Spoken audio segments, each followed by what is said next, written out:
وعلیکم سلام. وچړې خیر خیر دی. بابا دا کور ستاسو دی؟ او دا زما دی وچړیا. عمر دې څونه دی بابا؟ عمر مې چې 15 اتیا کاله. 15 اتیا کاله؟ کار څه کوې بابا؟ کار نه شم کولی چې دا تخپې مې رپې کې کور پروت یم. او بچي دی؟ بچي مې مشر زوی دی، هله لیونی دی. دماغي توازن یې خراب دی؟ بلکل خراب دی. او نور بچي دی؟ او دو لوڼه مې دي، د یوې هم دماغي توازن خراب دي. ښه جي. او یو مې د 8 کالو وړوکی بچوړی دی، هغه لږ ګزاره کوي خو هغه ماشوم دی. نو ګزاره څنګه چلېږي دې کور کې؟ ګزاره چې یو راکړي بل راکړي، څوک را لوړه والي، څوک را چیني والي. زمونږ ته هغه ټایم پاس کېږي.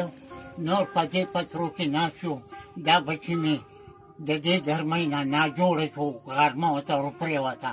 ولې چې سوری نشتی، غرمه دي ټول. بابا دا کور دې خپل دی؟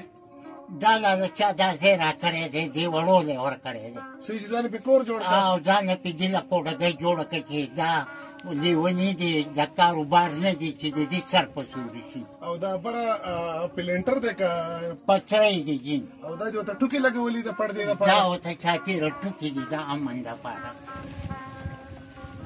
بابا دا سخته په موږ باندې اسانه کړي. ګورو ګزران او ټایم څنګه پاس کېږي ستا؟ بچوړی ټایم مې ډېر غلط پاس کېږي، زه ډېر په تکلیف کې یم.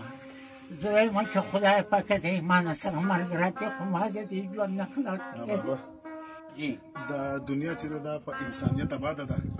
په دې دنیا کې ډېر نیکان خلک دي، پوهان خلک پاتې کېږي.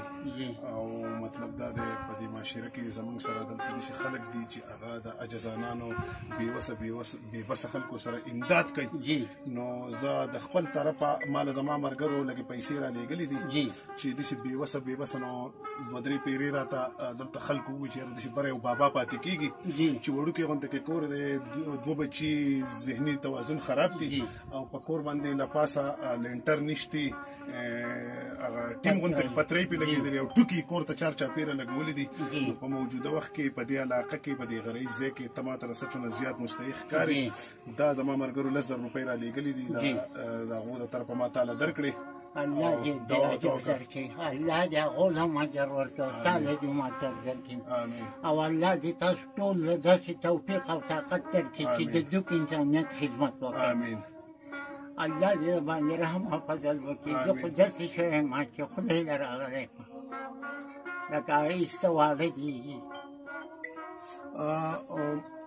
ډېره مهرباني مینوالو، په الله ګران شئ، مینه او مننه. دا بابا ستاسو څه نوم دی بابا؟ بخنظیر. بخنظیر نوم یې دی بابا، او دی په بخمن ماله رحیم آباد کې د چینې نه بره په غر کې پاتې کېږي. چې دا بابا وایي چې زما 75 سال عمر دی او یو بچی چې دی د 14 کالو دی که د 12 کالو دی، هغه ذهني توازن خراب دي. یو لورکۍ ده، د هغې هم ذهني توازن خراب دي، څه کار کولی نه شي. د دې علاقې خلک ورسره امداد کوي، څوک وله چیني اوړه وغیره د خپل وس مطابق ورسره د علاقې خلک ډېر امداد کوي.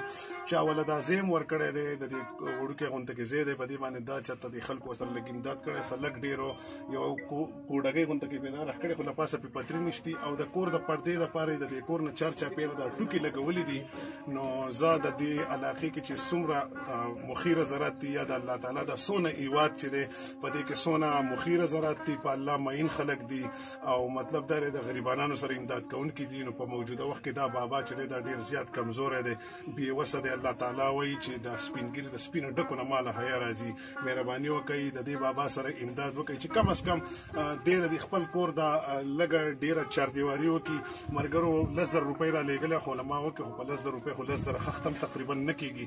لږ امداد ورسره تاسو وکړئ چې د دې کور نه کم از کم دا چاردیواري او به دې دغه نه دا پترۍ لر کړي. ولې چې به دې که خو دا ګرمي ده، مونږ په کور کې دننه په پکو او په روم کولرو باندې د د ګرمۍ نه خلاصېږو نو دو په دې پترو کې غریبانو ته ډېر تکلیف دی بېوسه دي بابا خپل نمبر دی خلکو ته په سکرین ووایه 0344 98 260 بیا یې ووایه 0344 98 260 ما ته اوس ووایه 0344 0344 98 91 260 260 دا د دې بابا نمبر دی په دې ورسره ډایرکټ رابطه کوئ ما سره رابطه مه کوئ ډایرکټ د دې بابا سره رابطه کوئ ډایرکټ د دې بابا سره امداد وکړئ چې زر تر زر دا کور جوړ شي ډېره مننه مینهوالو په الله ګران شئ مینه او مننه دا دنیا په انسانیت آباده ده د سخو خلکو د وجې دا دنیا الله تعالی له آباده ساتلې ده